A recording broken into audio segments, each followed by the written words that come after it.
அன்பு நெஞ்சங்களுக்கு அன்பான வணக்கங்கள். சித்தா ஸ்காலர் சேனலை முதல் முறையாக பார்க்குறீங்கன்னா கண்டிப்பாக சப்ஸ்கிரைப் பண்ணிக்க. இன்றைக்கி ஒரு முக்கியமான டவுட் வந்து கேட்டிருக்கிறாங்க. சார், என்சிஐஎஸ்எம் ரேட்டிங்கில் எலிஜிபிள் நான் எலிஜிபிள் லிஸ்ட் வந்திருக்கு சார். திஸ் காலேஜஸ் ஏதாவது நான் எலிஜிபிள்னு அந்த காலேஜில் சீட் அலாட் ஆகாது, கவுன்சிலிங் ஃபில் ஆகாதுன்னு சொல்கிறாங்க. ஓகே, உங்களோட டவுட் வந்து புரியுது. அதாவது நான் எலிஜிபிள்னு ஒரு விஷயம் வந்திருக்கு காலேஜ் லிஸ்ட்டில்.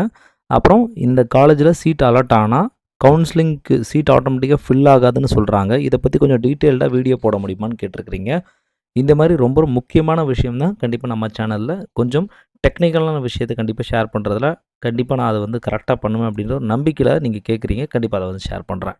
சரி, இப்போது அசஸ்மெண்ட் அப்படின்றது என்ன, ரேட்டிங் அப்படின்றது என்ன அப்படின்றத புரிந்து கொள்ள வேண்டும். அதாவது உன்னோட கல்லூரி எப்படி இருக்குது, கல்லூரியில் நடக்கக்கூடிய விஷயங்கள் எப்படி இருக்குது, நீங்கள் என்னென்னலாம் ஃபாலோ பண்ணுறீங்க, என்னென்ன மாதிரியான முறைகள்லாம் ஃபாலோ பண்ணுறீங்க அப்படின்றத அசஸ் பண்ணி அதுக்கு ஒரு மார்க் கொடுப்பாங்க. அந்த மார்க் அப்படின்றது பலவிதமான மார்க்ஸ் இருக்கும், அசஸ்மெண்ட்ஸ் இருக்கும். அந்த அசஸ்மெண்ட்டெல்லாம் ஒன்றா சேர்த்து ஃபைனலாக உங்களுக்கு வந்து கிரேடிங் வந்து கொடுப்பாங்க. ஏபிசிடி அப்படின்ற கிரேடிங் வந்து கொடுக்குறாங்க. ஸோ இதுதான் ரேட்டிங்னு சொல்கிறோம். இந்த ரேட்டிங்கை யார் ப்ரொவைட் பண்ணுறா அப்படின்னு பார்த்தீங்கன்னா, QCIன்னு சொல்லக்கூடிய குவாலிட்டி கவுன்சில் ஆஃப் இந்தியா அப்படின்ற இந்த ஒரு ப்ரைவேட் இண்டிவிஜுவல் அவங்க வந்து ஒரு அட்டானமஸ் பாடி. அவங்க ஒரு கவர்மெண்ட் ஆஃப் இந்தியா வித் கொலாபரேட்டிவில் பண்ணக்கூடிய ஒரு குவாலிட்டி கவுன்சில் ஆஃப் இந்தியான்னு சொல்லக்கூடிய ஒரு ஆர்கனைசேஷன் தான் இந்த ரேட்டிங்கை வந்து என்சிஐஎஸ்எம்மோட கூட சேர்ந்து நடத்துகிறாங்க. இது ஒன்லி சித்தாவுக்கு மட்டும் நடத்துகிறாங்களான்னு கேட்டால் அப்படி கிடையாது. சித்தா, ஆயுர்வேதா, யுனானி, ஹோமியோபதி எல்லா டிபார்ட்மெண்ட்டுக்குமே நடத்துகிறாங்க. இப்போது இந்த இதில் நான் எக்ஸாம்பிளுக்கு சித்தா மட்டும் தான் சொல்கிறேன். ஃபஸ்ட்டு நம்ம என்ன செய்யணும் அப்படின்றத மட்டும் தெளிவாக புரிந்து கொள்ள வேண்டும். எப்போவுமே என்ன பண்ணுறான் அப்படின்னா, வெப்சைட்டில் என்சிஎஸ்எம் வெப்சைட் போனீங்க அப்படின்னா உங்களுக்கு லிஸ்ட்லேயே அவனே தெளிவாக கொடுத்துட்றான். List of colleges not eligible for extended permission for the academic இயர்னு கொடுத்துருக்கான். List of colleges eligible for extended permission அப்படின்னு கொடுத்துருக்கான்.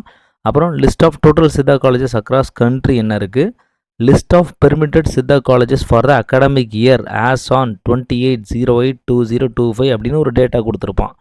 அந்த டேட்டா தான் நமக்கு ரொம்ப ரொம்ப முக்கியம். இந்த not eligible for extended permission இதெல்லாம் போட்டு தேவையில்லாமல் குழம்ப வேண்டாம். எப்போவுமே ஒரு விஷயம் தெளிவாக சொல்கிறேன்.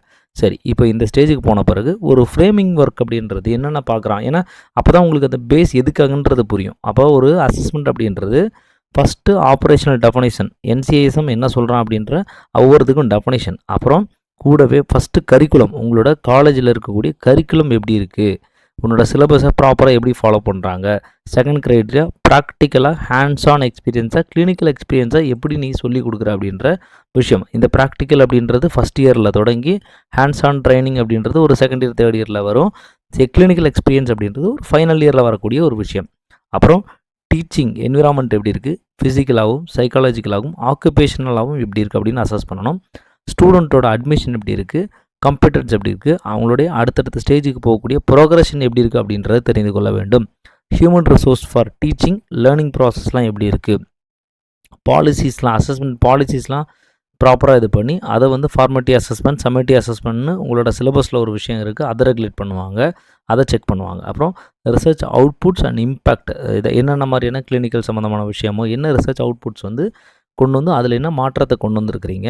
Financial resources for your institutes. அப்புறம் கம்யூனிட்டி அவுட்ரீச் ப்ரோக்ராம்ஸ் எப்படி பண்ணிகிட்ருக்கிறீங்க காலேஜ் மூலிமா. குவாலிட்டி அஷூரன்ஸ் சிஸ்டம் உங்களோட காலேஜில் எப்படி இருக்குது. Feedback and perceptions of stakeholders அப்படின்னா ஸ்டூடெண்ட்ஸு, உங்களோட முடிச்சு போன ஸ்டூடெண்ட்ஸ் ஆகட்டும், நீ படிச்சுட்டு இருக்கிற ஸ்டூடெண்ட், ஒரு final year student, third year student, first year student, காலேஜில் வேலை பார்க்குறவங்க, இவங்க எல்லாத்தையும் கேட்டு இந்த இன்ஸ்டியூஷன் எப்படி இருக்குது அப்படின்ற ஒரு டேட்டாவையும் எடுப்பாங்க. இது எல்லாத்தையும் சேர்த்து எடுத்த பிறகு தான் நமக்கு ரேட்டிங் அப்படின்ற ஒரு விஷயத்துக்கு அசஸ் பண்ணி ரேட்டிங் அப்படின்ற ஒரு விஷயத்தை வந்து ப்ரொவைட் பண்ணுவாங்க. ஸோ அதுக்கான பாலிசி தான் உங்களுக்கு இந்த பேஜ் ஃபுல்லாக உங்களுக்கு வந்து இருந்துகிட்டே இருக்கும். So it is a very very big process. So அப்போ இதெல்லாம் போட்டு நம்ம குழம்பாமல் டைரெக்டாக நம்ம எந்த விஷயத்தை பார்க்கணும் அப்படின்னா, list of eligible colleges, permitted colleges for the academic year 2025-26க்கு எலிஜிபிளாக இருக்கக்கூடிய காலேஜஸை நம்ம வந்து பார்க்கணும்.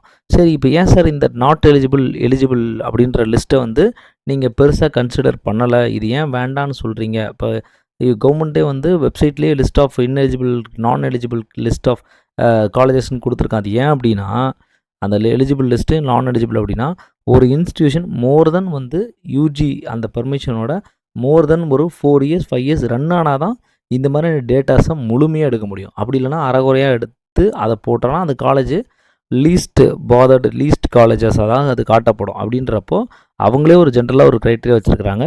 ஒரு பேட்ச் ஹவுஸ் சர்ஜனாவது கண்டிப்பாக வெளியே வந்த பிறகு தான் இந்த ரேட்டிங் அப்படின்ற விஷயத்துக்கு இது இன்க்ளூட் ஆகும் அப்படின்றத அவங்க வந்து ஒரு நிர்ணயம் பண்ணிருக்காங்க. அதனால் நான் எலிஜிபிள் அப்படின்றது அந்த ரேட்டிங்க்கு போகிறதுக்கு நீங்கள் தகுதி இல்லை அப்படின்னு சொல்கிறது தான். அப்போது அட்மிஷனுக்கு தகுதி இல்லை அப்படின்றது கிடையாது. அப்போது இந்த வருஷம் லிஸ்ட் ஆஃப் எலிஜிபிள் காலேஜஸ் அப்படின்னு பார்த்தோம் அப்படின்னா நான் வந்து எந்த ஸ்டேட்டு காலேஜஸ் மட்டும் சொல்கிறேன். Kerala Santhigiri Siddha medical college eligible private college. அதன் பிறகு 2 கவர்மெண்ட் காலேஜ் இருக்குது. Government Siddha medical college Palayamkottai government college தமிழ்நாட்டில் இருக்குது. கவர்மெண்ட் சித்தா மெடிக்கல் காலேஜ் சென்னையில் இருக்கக்கூடிய அரும்பாக்கம் கேம்பஸ் கவர்மெண்ட் காலேஜஸ் அதில் 60 சீட் வந்து எலிஜிபிள் கொடுத்துருக்குறாங்க. அதன் பிறகு ஆர்விஎஸ் காலேஜ் கோயம்புத்தூர் சித்தாது தமிழ்நாடு ப்ரைவேட் காலேஜஸ் 30 சீட்ஸ்க்கு வந்து பர்மிஷன் கொடுத்துருக்காங்க. Sivaraj Siddha medical college Tamil Nadu private college அது 50 சீட்ஸ் வந்து இந்த வருஷம் எலிஜிபிலிட்டி அலௌடு கொடுத்துருக்காங்க. Sir Isaac Newton Siddha medical college வந்து நாகப்பட்டினம் தமிழ்நாடு ஸ்டேட்டில் இருக்குது ப்ரைவேட் காலேஜ். உங்களுக்கு வந்து 60 சீட்ஸ்க்கு அலோவ் பண்ணியிருக்கிறாங்க.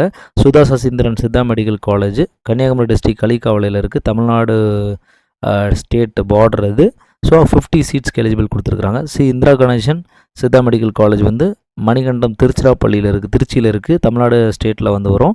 100 சீட்ஸ்க்கு எலிஜிபிலிட்டி வந்து கொடுத்துருக்குறாங்க. ஒரு நிமிஷம். Right, okay. உங்களுக்கு சின்ன ஒரு கன்ஃபியூஷன் இருக்கும்னு நினைக்கிறேன். ஸோ இப்போ இந்த விஷயம் வந்து உங்களுக்கு கூடவே வந்து கவர்மெண்ட் சித்தா மெடிக்கல் காலேஜ் மட்டும்தான். ஏடிஎஸ் சித்தா மெடிக்கல் காலேஜ் தான் அங்கே 4th சொல்ல வேண்டியிருக்கும். நான் மிஸ் பண்ணி அங்கே போயிட்டேன். அதில் வந்து 60 சீட்ஸ்க்கு வந்து எலிஜிபிள் கொடுத்துருக்குறாங்க. அதன் பிறகு சாய்ராம் சித்தா மெடிக்கல் காலேஜ் வந்து தமிழ்நாட்டில் இருக்குது சென்னையில் இருக்குது ப்ரைவேட் காலேஜ் 50 சீட்ஸ் அலோட் பண்ணியிருக்கிறாங்க. And Velumalai Siddha medical college Tamil Nadu ப்ரைவேட்டில் இருக்குது 40 சீட் எலிஜிபிலிட்டி கொடுத்துருக்குறாங்க. இந்த வருஷம் allowed. National institute of Siddha Tamil Nadu சென்னையில் இருக்குது 60 சீட்டுக்கு எலிஜிபிலிட்டி கொடுத்துருக்குறாங்க. ஆர்விஎஸ் சித்தா நான் டேரெக்டாக ஆர்விஎஸ் சித்தா காலேஜ் போயிருப்போம். ஆர்விஎஸ் பேசியாச்சு.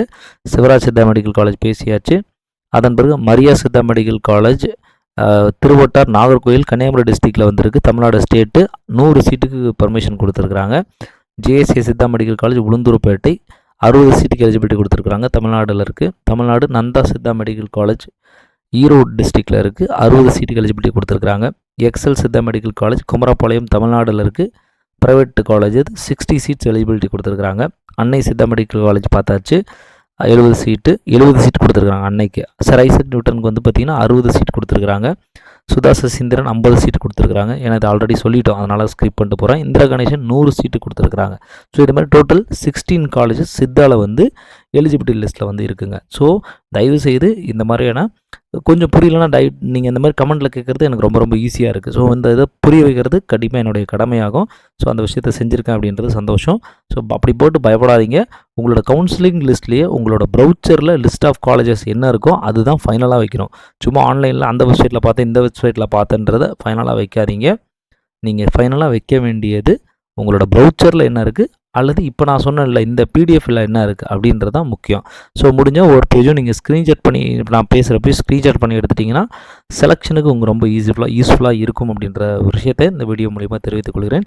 இன்னொரு விழிப்புணர்வு சார்ந்த வீடியோவில் சந்திப்போம். நன்றி, வணக்கம்.